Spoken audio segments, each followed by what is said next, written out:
दिल लागल खेसरिया से नींद उड़ गई लहरे, ओकरा मुस्कानिया पे जान अटक गई ले।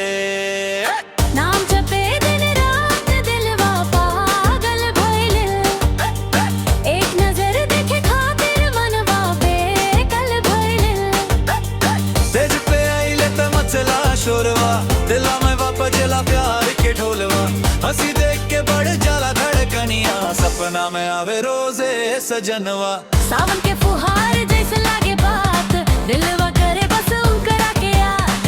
दूर रह के भी दिल में बसल बाड़े, प्यार के ना मिलेला हिसाब।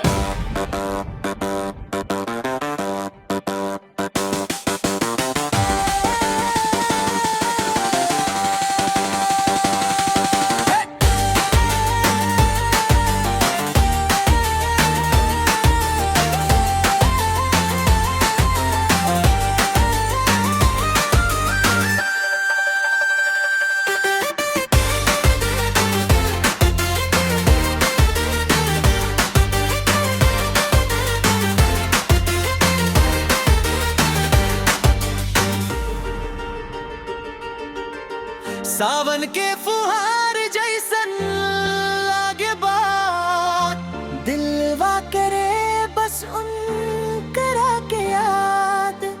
दूर रह के भी दिल में बसल बड़े, प्यार के ना मिलेला हिसाब।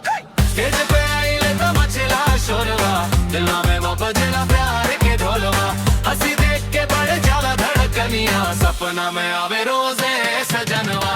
सावन के फुहार जैसा लागे बात, दिलवा करे बस उनकरा के याद। दूर रह के भी दिल में बसल बाड़े, प्यार के ना मिलेला हिसाब।